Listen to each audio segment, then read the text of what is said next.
ADBN, Advocate Broadcasting Network.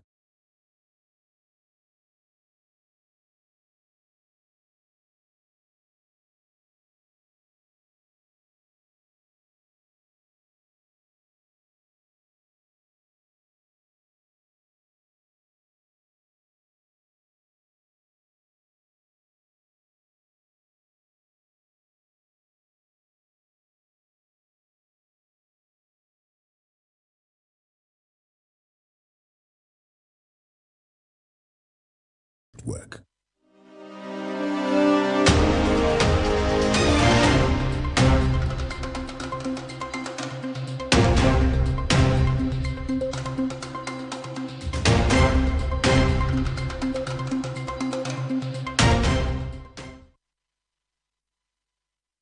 Hello and welcome to this brand new edition of Niger Delta Today. My name is Xavier Robert, reaching you from our smart studios in Uyo. Items before us. First, of course, would be the cabinet reshuffle that took place yesterday, where the President Bola Tinubu made some changes within his cabinet. Of course, one of the most popular ones was the issue of Betta Edu, the humanitarian minister, who is now being replaced by Nantawe Yewalda. We're going to bring you all the details of that. And then the issue of minimum wage is at the fore. Akwa Ibom State, of course, announced 80,000 naira for all civil servants in the state. Comments, commendations, reactions have been trailing this. Some are of the opinion, what if the government did a little bit better? Maybe like Rivers State that pegged its own at 85,000 naira. Well, we'll be getting reactions as regards this, and then we'll take you to the Ministry of State for Petroleum Resources. The Minister, Egberikwe, is talking about the issue of gas and the price soaring, the issue of people encountering difficulties getting the commodity to be able to use at home, and of course for all that users. But then, how can it be effective that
Welcome to the Niger Delta, a region of incredible beauty and stark contrast.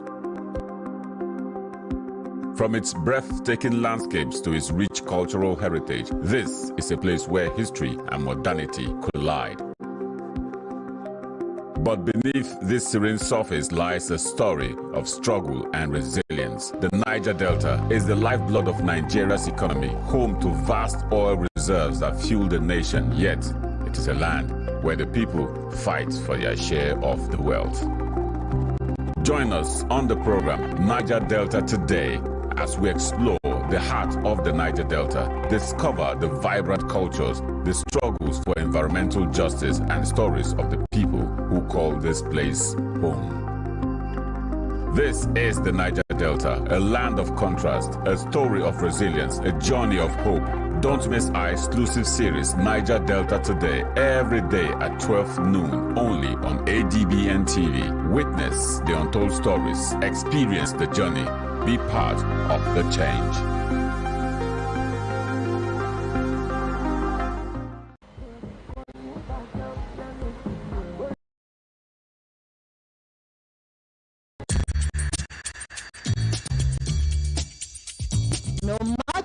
wetin I see, e no fit make mouth heavy to talk am.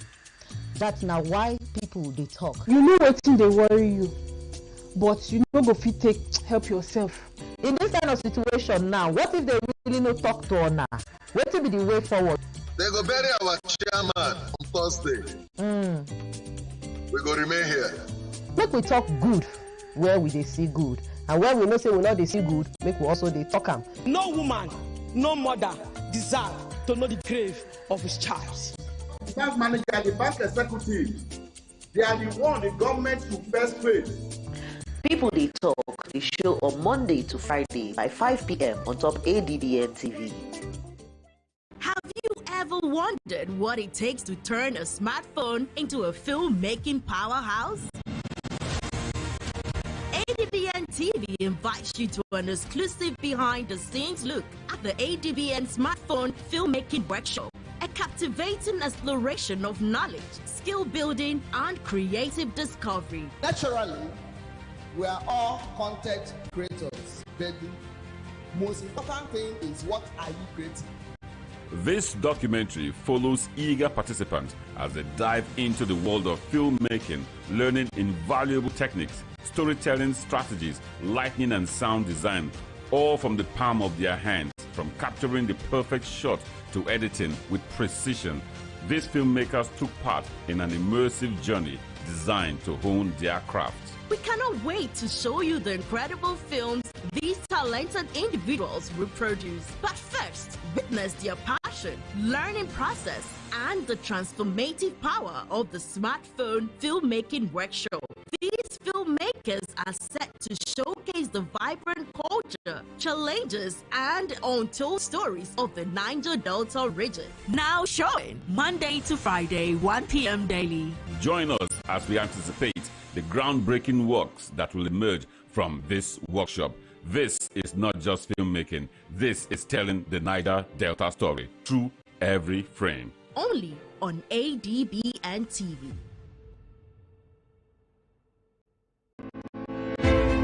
Welcome to the world where innovation meets opportunity, where ideas become empires. This is Market TV. I am Idorian Flannan, and every week I'll be taking you inside the dynamic world of marketing and commercial business. From groundbreaking startups to big businesses, Market TV brings you the best pricing and latest goods on display. It's all about understanding your audience and staying ahead of the trends. Witness the creative processes that drive the various brands. Join us as we dive deep into the strategies that shape the commercial landscape. From streets to traditional advertising and social media, we cover it all. Workers' welfare in the state. With that, we will now be, of course, waiting for announcements from Cross River and Bayelsa states, which, of course, are some of the Niger Delta states that are yet to make their own announcements as regards what they are going to be paying. But you know the funniest thing with regards to these announcements, let me just in Cross River State, just a few months ago, the state governor had met with organized labor, and he mentioned that he will still be paying the 40,000 naira, which is what the state's workers had been receiving, and he received a number of backlash. And so questions as to why would you want to pay 40,000 naira when other states are making plans to increase? Other states have already begun implementation, like Edo State. And we're wondering why. But then let's just hope that before the 31st of October, Cross River State and Bayelsa will come forward and tell us how much are you going to pay your workers and when would you begin the payments, because it's not just about how much, when. And for Akwa Ibom State, now the committee is set up to bring a report after a month. This means that they won't still meet up the deadline given by the organized labor, which is October 31. That's the deadline given to all states of the Federation. So this 1 month now, before the committee gets back with their reports and their reviews and all, what happens with the labor? Well, is it safe to say that labor is not being taken serious with its October 31 deadline? But we'll find out. Let's get you to listen to the governor, Pastor Moino, as he reacted to the 80,000 naira increment for minimum wage for workers in Akwa Ibom State. As part of our budget, the budget department must deliberately create a sinking fund where we'll intentionally begin compulsory savings for the next generation and for projects that we may not foresee immediately. I thank you for your time, and I ask that we all get to work for our people, and we will critically consider the proposals contained in your respective budget presentations to ensure that your proposals are in line with the expectations of the Arise agenda. Well, that was just after the governor had made the announcement of a minimum wage. That was during the review meeting for the budget. Now, I think this is in consideration of the minimum wage. Yes, and well, this is showed that the Akwa Ibom State government announced plans to create a more achievable 2025 budget estimate by replacing the initial proposal. This decision was the outcome of a 3-day budget review by the State Executive Council. And this is just as you had couched it, it is the plan of the government to ensure that the 2025 budget serves Akwa Ibomites better than it is currently. So the State Executive Council is making reshuffling to ensure that it is presented in a better format for the Akwa Ibom people. Well, we're going to take a short break, and when we return, we're going to bring you a very pertinent issue as regards the cabinet reshuffle by President Bola Tinubu. What are the takeaways from this decision, and to what extent would this bring about some changes, positive changes there is, within the administration of President Bola Tinubu? Stay tuned. Of overwhelming voices where everyone has different opinion on different issues. It is important that we bring the core issue to the fore. Join me, Nancy Banigo, on Softline as we lend our voices to inform and influence your thoughts and actions. This is not just mere talk, it is an invocative program that touches the core of our existence.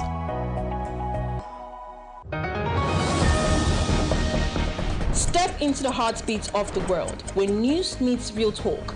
From breakthroughs in diplomacy to humanitarian challenges and scientific milestones, Global Digest takes you beyond the headlines and straight to the heart of the matter.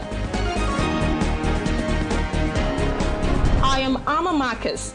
Be a part of the world unfolding stories at 3 p.m. on ADBN, channel 258 on DSTV, and Star Times, channel 140. Global Digest, your window to the world's current affairs, only on Advocate Broadcasting Network.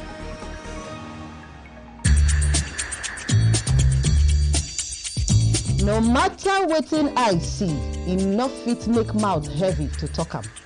That's now why people dey talk. You know wetin dey worry you, but you no go fit take help yourself. In this kind of situation now, what if they really no talk to una? Wetin be the way forward? They go bury our chairman on Thursday. We go remain here. Make we talk good where we dey see good, and where we know say we not dey see good, make we also dey talk am. No woman, no mother deserve to know the grave of his child. The bank manager, the bank executive, they are the one the government should first face. People They Talk, the show on Monday to Friday by 5 p.m. on top ADBN TV. Many thanks for staying tuned. Well, we're going to delve straight into the conversation now as we are being joined by a legal practitioner in the person of Barrister Martins Obey. He'll be speaking with us on some of these issues at the front burner today. Barrister Martins, you're welcome to the program. Thank you for having me. Welcome to the program, Barrister. Thank you very much for having me. Well, let's head straight to the matter of concern, which is the cabinet reshuffle. Let's begin from there. Now, questions as to the removal of Betta Edu, the allegations leveled against her, as well as the investigations, which hasn't been made public, and the replacement. Let's begin by understanding these legal implications on the country, because we understand that we always have so much noise around who's being suspended, allegations, but we barely get to hear much with regards to findings of investigations in the country. Right. What are the issues in Betaido's removal? For me, I want to be very sincere with my conscience that the presidency has not done enough justice to the issue that entangled the former humanitarian minister, Dr. Betta Edu. Suspending a minister who is facing a probe is very, very proper. When she was suspended, it was of my opinion that the suspension follows a routine due process. Yes, in Senate crimes, once a public official is being leveled any sort of allegation, the best thing is either he or she is being suspended from that office, or she probably throws in the towel by herself to face the prosecution or investigation proper. Now, a panel was set up to investigate the allegations leveled against Betta Edu.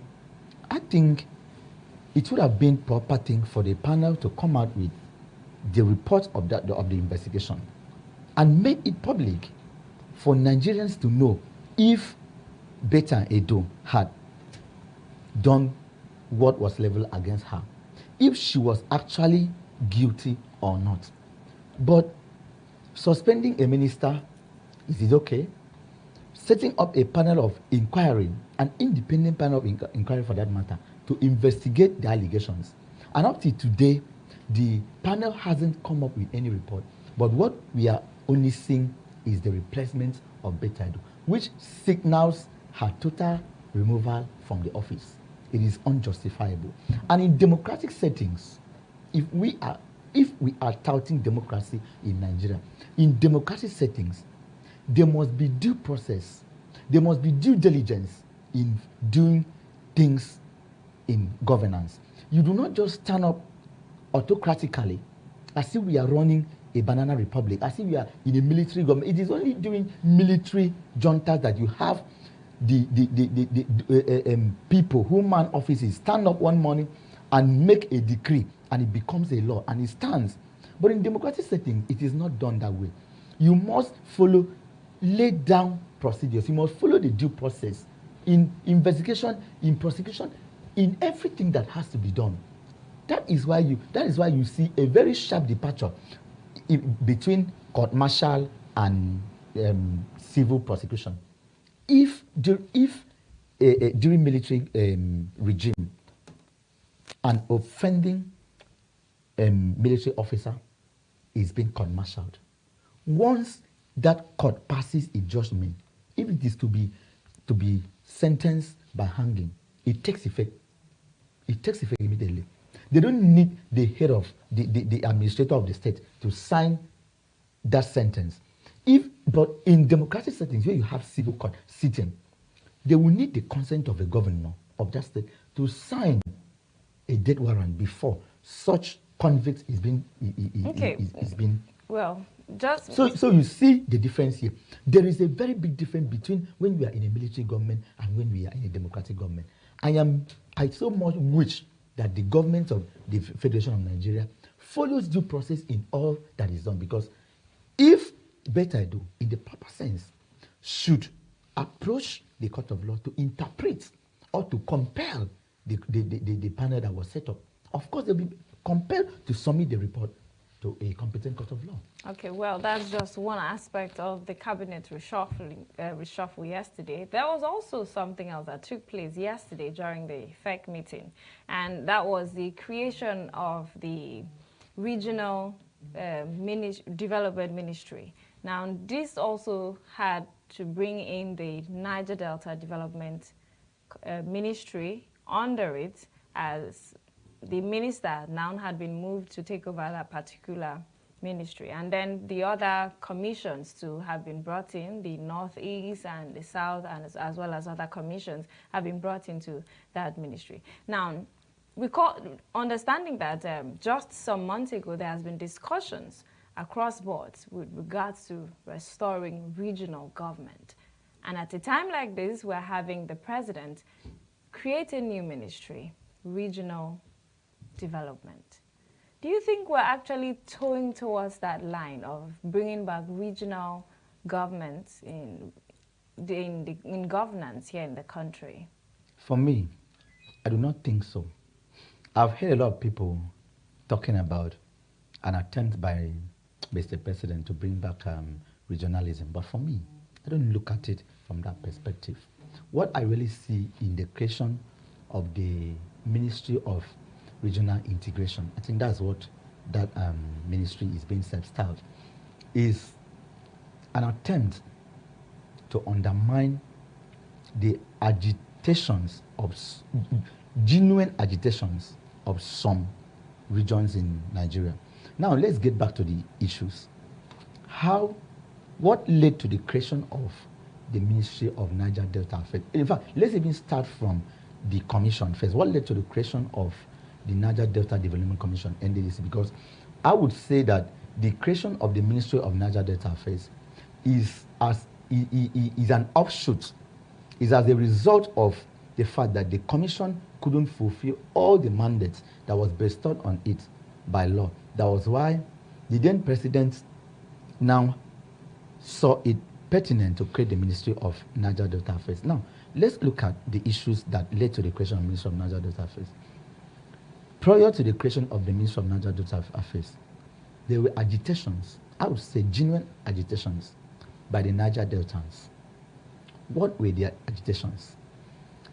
They are the region that lays, they are the goose that lays the golden egg for the country to thrive economically. Now, in the Niger Delta region, you have specifically 9 states. It is not only the South-South.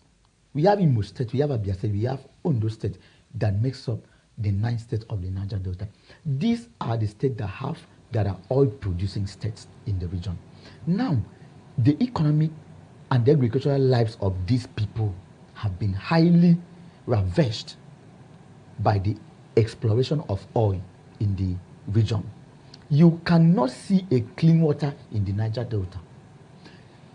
Aquatic life of the region has been ravaged. Fishing, which is one aspect of the economic livelihood of the region, has also been greatly hampered. And the resources has become a Commonwealth resources. It goes into the national. And this money, the resources is being shared abundantly to all the 36 states of the Federation and the FCT. Now, how do you salvage the yearnings, the genuine yearnings and the agitations of the Niger? Remember, some years ago, there were times that foreign mercenaries were being kidnapped. They were alarming state of kidnapping in the Niger Delta. So and the president of blessed memory, President Umar Musa Yar'Adua, looked at the agitations of the people properly and saw that it was a genuine agitation. He decided to bring to bear the Ministry of Niger Delta Affairs. He first of all started with amnesty program, calling on the people to lay down their arms, that the cries of the region will be looked into. And he did that. That is why a lot of Nigerians still say, even after his death, that President Yar'Adua happens to be the best thing that happened to Nigeria in the aspect of governance. Now, a lot of persons from the Niger Delta were sent abroad for training. And what this particular ministry and the commission were created specifically for this, because the presidency couldn't on their own handle this issue. So they had to create a commission and the ministry to cater for this. Now that you have decided to equalize Nigeria as per the creation of Northeast Development Commission.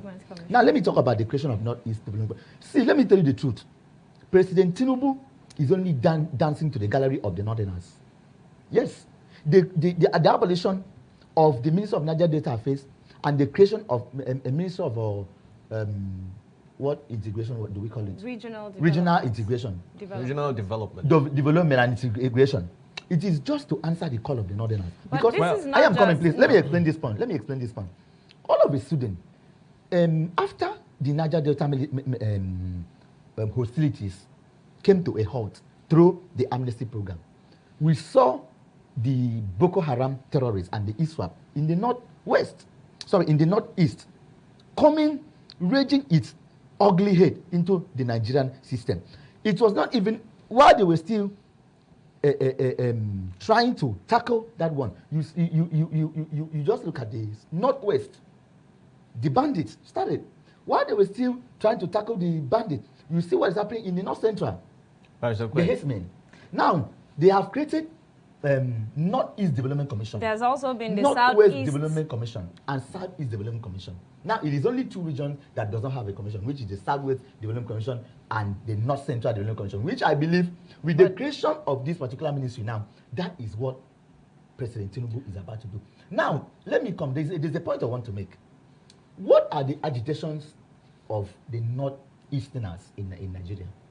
When you have a faceless people who cannot even come and face the government, who cannot come and lay their complaint before the government of the federation, who cannot come into a negotiation table before the Nigerian government.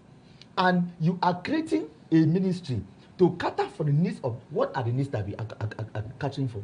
You are creating a Northwest Development Commission to cater for the needs of bandits in Northwest. These are people who cannot come to a negotiation table. But you saw the agitation of the Niger Deltans. These are people who had their names were known, who came out openly to say these are the reasons we are agitating.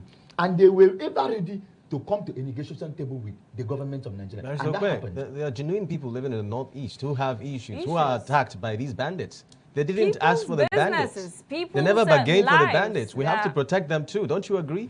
Okay, now let me say this. Since the creation of the Northeast and the Northwest Development Commission, how has it been able to arrest the ugly heads, the terror in those two regions? Now, as we speak now, there are some local governments in Northwest, especially in Niger State, in Sokoto State, that the armed hostilities of these terrorists are holding sway. They have hoisted their flag. They are receiving tax. In fact, they are in control of the administration of those territories. So, wait, Regional Development Ministry.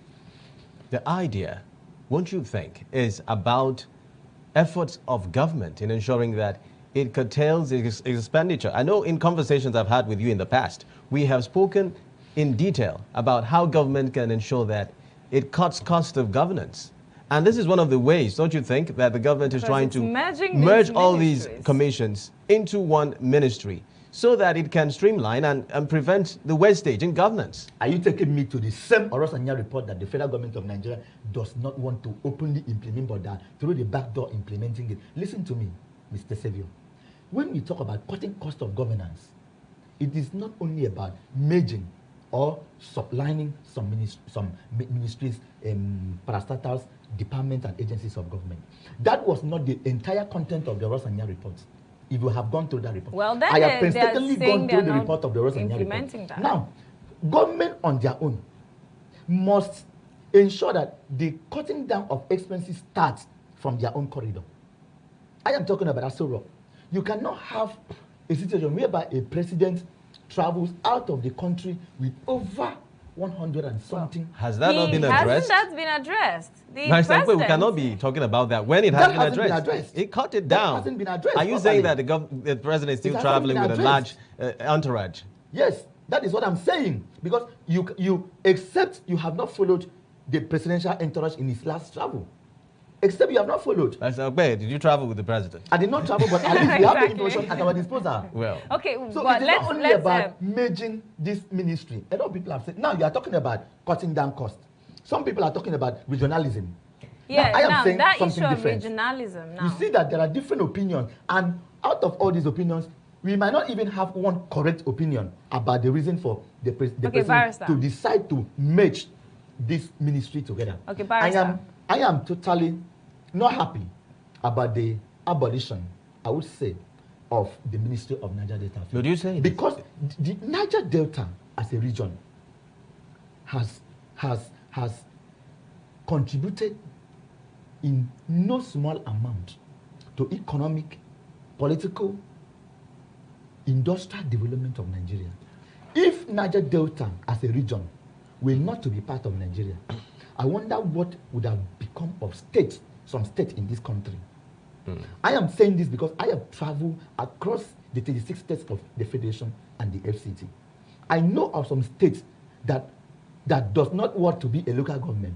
These are states on its own or on our own would not generate a revenue that is enough to manage a local government in 1 month. But these are states that are benefiting from the laggies of the Niger Delta. Therefore, this region called Niger Delta deserves specific attention and proper attention. This is not the region that should be equated with every other regions in Nigeria. I am saying this loud and clear. I don't think I've said this before. Niger Delta deserves proper attention for the Nigerian federal government, because if at some point in our story, in our history as a people, and we decide to say, okay, let all regions go in terms of federalism, in terms of confederalism. You know what I mean by confederalism? Where we now have these regions stand on its own. Example of a confederal state is the United States of America. Or let me use the Great Britain as a very good example of a confederal state. This is a state where you have independent states coming together to submit their loyalty to a particular unit. And in such a government, you have a weaker center. That was what was obtained during the First Republic. So by the time you have where the regions go on their own and manage their resources, you see that there will be a problem in a country called Nigeria, because Niger Delta would have become an El Dorado within one night because of the resources that we have. But all these resources are being taken from Niger Delta and is being managed under one authority, which is the federal government. And now it has become a commonwealth and is being shared to other states that does not even have any business with Niger Delta. Therefore, there is no gainsaying that it is commonsensical that the particular region that has contributed in no great amount to the economic development of this country are now enjoying should benefit the more. So by the time you scrape the Ministry of Niger, what was the essence of the creation of the Ministry of Niger Delta? Well, it was to cater for the needs of this region properly. Okay, Barrister.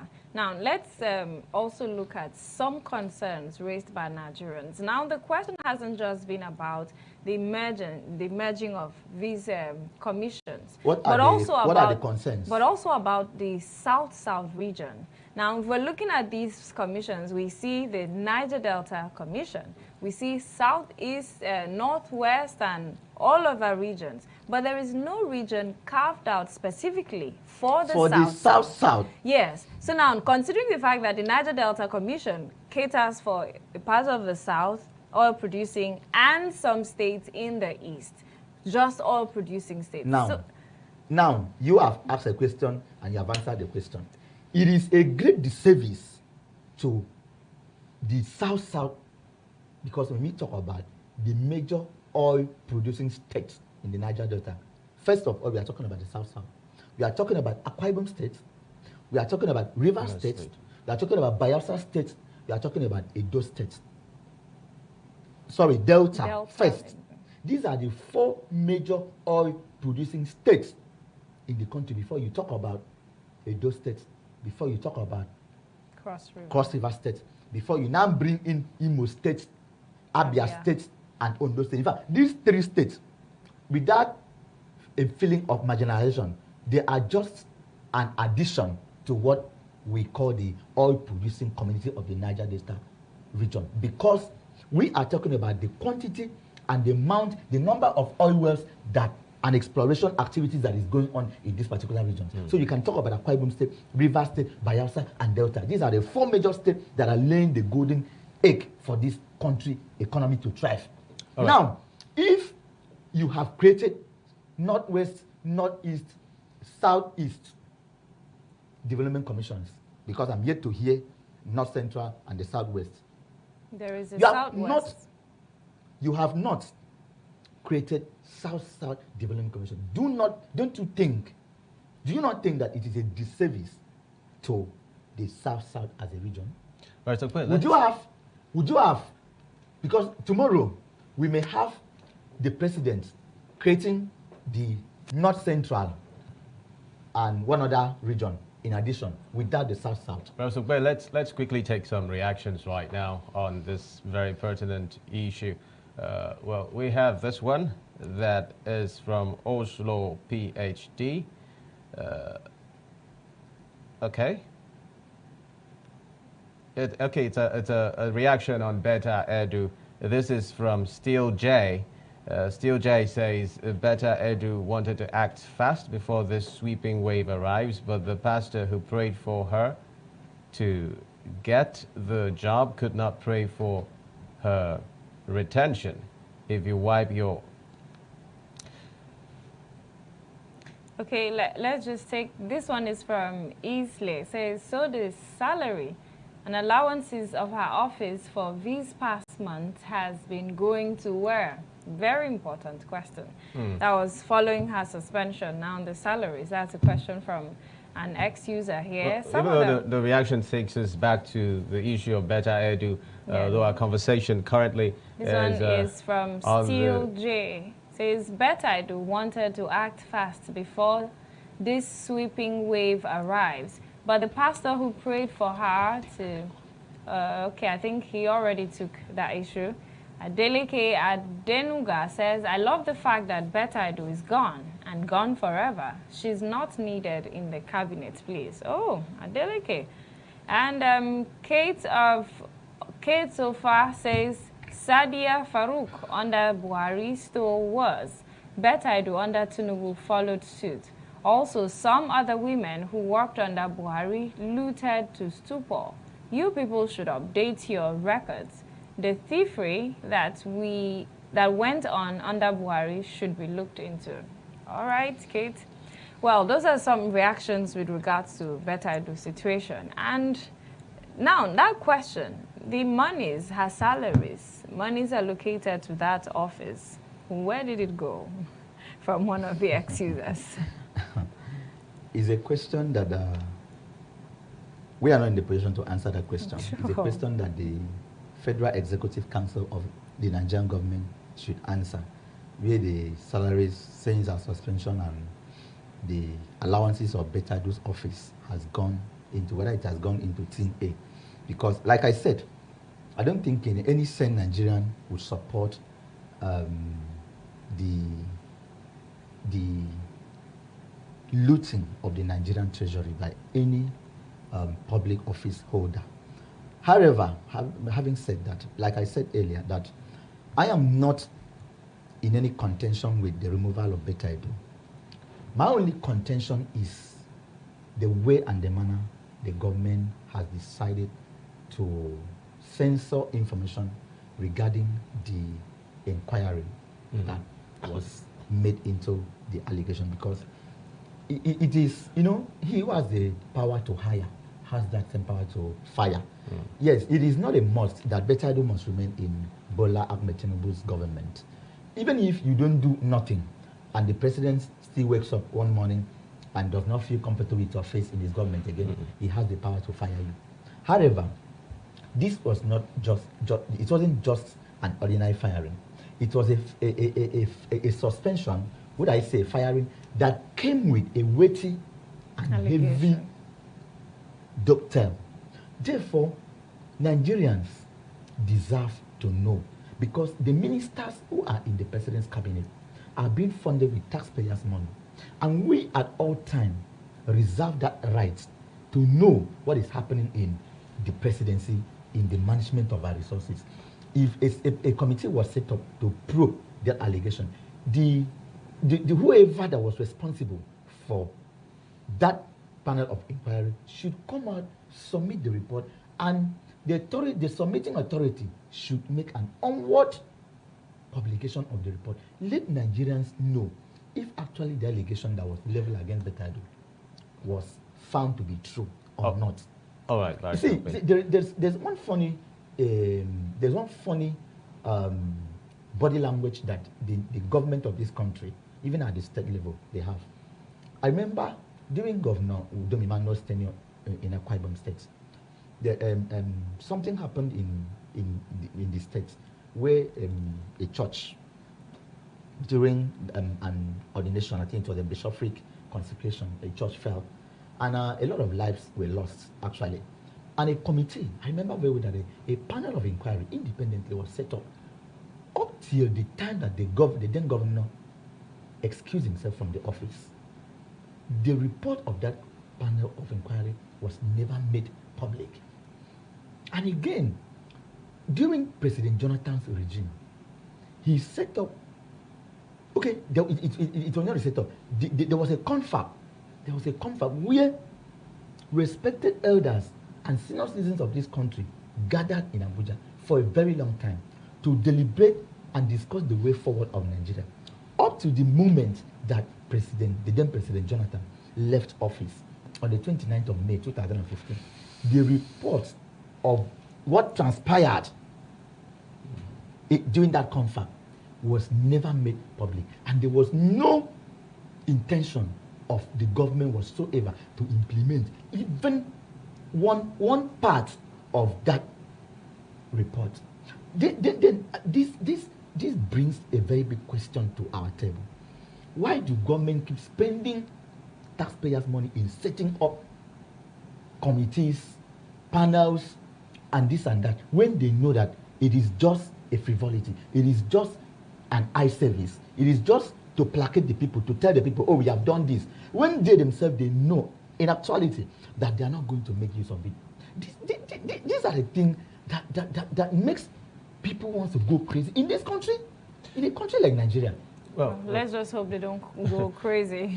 It is hoped that, of course, the changes that we hope to see when these issues you've talked about that mentioned begin to kick in. But as for the Beta Edu case, we haven't heard from the government saying that they're not going to release the details of what transpired as regards the findings for this Corruption Act. We're going to keep our eyes on the ball and see to it that whatever will be the outcome of this issues in the front burner will be made public. But then let's bring you back home here in Akwa Ibom. The minimum wage, 80,000 naira, approved by Governor Pastor Umoino. Reactions are already kicking in as regards this approval. Rivers approved 85,000. A couple of other Niger Delta states, about 2, still yet to make their own public announcements. But then 80,000 naira for Akwa Ibomites. What's your reaction to that? Thank you very much. First of all, I have to thank the governor of Akwa Ibom State for his magnanimity, because I know what is involved in managing the resources of a state like Akwa Ibom State, looking at the economic times that we have, because if it is hard at the federal level for the national government, then it is equally hard for the state government. Without looking at what other states of the Niger Delta has approved, I think I should commend the governor of Akwa Ibom State, His Excellency Governor Umar Baseno, because labor, what the labor acceded to was actually 70,000 now, right? Is that correct? Yes. Yes, it was 70,000 now. So, if a governor is not magnanimous enough, he would go with what the NLC acceded to, because that was the benchmark. Yes. So for him to look at the plight of the workers in his state and knowing the times that we are, decided to make an additional 10% to what was acceded to by labor, I think it calls for commendation. So I really want to appreciate him, though I know for sure that this 80,000 naira. We want us to go and delve into the mathematics of it. Delving into the mathematics of it, the statistics of it, we know it does not buy anything from the market, because things are very, very difficult, and all of us, we know that things are very, very difficult. But however, there are some states in this country who are still finding it difficult to implement the set 70,000 naira that the NLC and the federal government acceded to. 77,000. Oh, 77,000. 77,000. So I believe that the governor would still look into and see how he can increase. Because personally, if I must give my own opinion, I was thinking that states of the Niger Delta shouldn't go below 100,000 naira minimum, 100,000 naira minimum. But however, since I do not know the running, the budget and the managerial capacity and the funding capacity of the state government of Akwa Ibom State, I wouldn't know how it is. So if the governor at this particular point in time has approved 80,000, I think it is commendable. Okay, yes. While I'm also urging other states of the federation to see the need to approve even beyond what the Akwa Ibom State governor has approved. If that state has a capacity, states like Lagos State, states like Rivers State, states like Delta States, they have the capacity to increase and approve even beyond 80,000. Well, they did. In the Niger Delta states, you have Rivers paying 85, agreeing to pay 85, followed by Akwa Ibom with 80, and then Delta State agreeing to pay 77,500. But other states still stand at 70. But we're actually waiting for Cross River State and Bayelsa State to make their own announcement. Okay, some reactions here. This is from Lekon Adeshun, says the disparity in the financial capacity of individual states will unfold with this development. Some states will pay between 80 to 85K monthly, while others will still struggle to pay the old 30K if their states will achieve any noticeable development. Victoria Savvy says approval and implementation are two distant ends. The latter remains a huge pointer to citizens than the former. Victoria. Well, Barrister, this brings us to a very pertinent issue. I mean, you know that it has been the narrative, approvals upon approvals, and then it comes to the issue of implementation. It becomes an issue. Let's get you to this particular reaction from Morale Man. May God bless my governor, Pastor Omoino. He's showing capacity and commitment to improving the welfare of the hard-working civil servants of Akwa Ibom State. So the issue now is implementation, because approvals are already the talk of the moment. How and to what extent do you see these approvals of new minimum wage for Nigerian workers going to be implemented? I think it is a very wrong narrative. Now, approval and implementation in this particular issue means one and the same thing. Any state government that has approved a certain amount of money has dotted the I's and crossed the T's in their fake. It is not, being that it is coming from the governor, it is not only coming from the office of the governor, it is coming from the fake of that, from the sect of that state. Yes, it is after a thorough work has been done by the state executive council.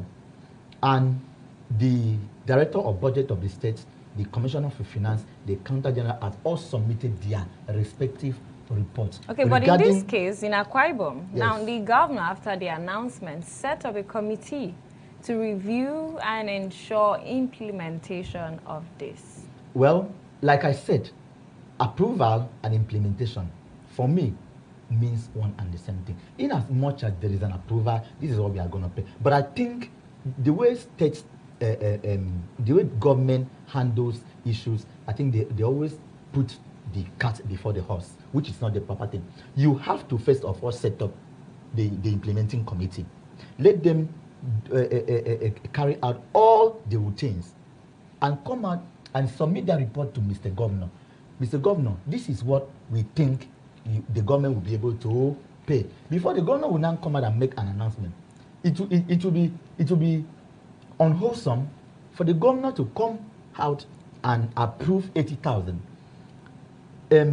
throwing the citizens, civil servants in the state, to a joyful mood. At the end of the day, what if the committee now come out and said, Your Excellency, we can't afford. We cannot afford to pay 80,000 now.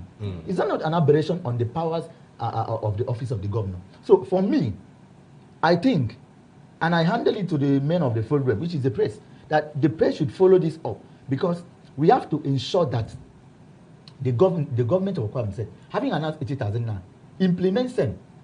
Yes, okay. So that we can avoid putting the cart before the horse. Yes, okay. thank you. Well, thank you very much. Pastor Okpe, if we were to leave you, I'm not sure one hour would be enough for the Niger Delta Today show. But then let's quickly tell you that the Minister of State, Petroleum Resources, Gas, Honorable Ekperikpe, has expressed concerns over the continuous increase in the price of liquefied petroleum gas, LPG, popularly known as cooking gas in the country, which at the moment stands at 1,450 naira. Well, Honorable Ekpo convened a meeting with stakeholders to address the skyrocketing price and its attendant hardship on Nigerians. During the meeting, the minister issued some directives, and let's get you to hear him on this particular issue. LPG supply in the country and crash its price via the LPG blending initiative. The continuous increase in the price of cooking gas in Nigeria, though due to numerous factors, is a situation that calls for urgent and decisive action to stem the tide. The price of 12.5 kg of cooking gas has increased from about 70%, from 9,000 in August 2023 to 17,500 now.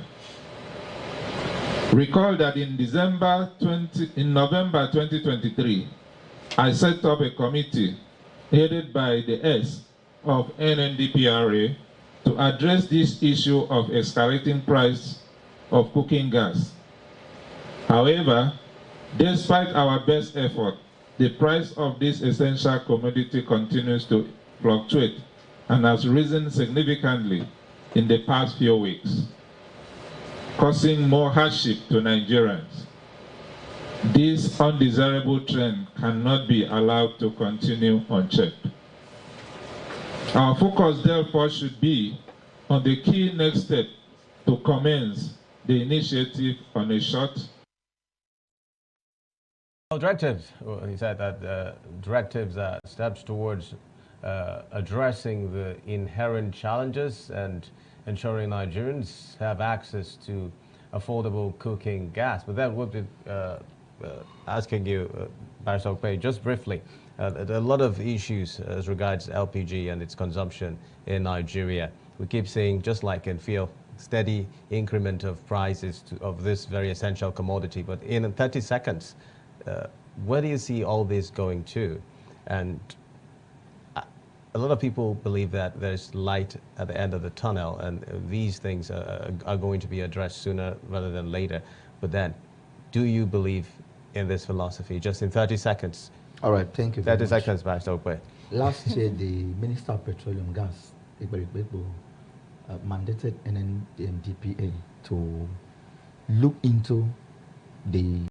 So the minister, in fact, let me say the truth. I was thinking that Ekperikpe would be one of the ministers that will be dropped, because nothing since Ekperikpe came. Yes, since Ekperikpe came. Yes, I'm saying this. Well, I'm but saying this then he's making this. Is this the time that the Minister of Petroleum Gas directive is supposed to come and be talking about the okay, is Ekperikpe now talking as if he does not even know that the price of gas has been going up since he has been government. No, he's mentioned that. So what has he been doing all this?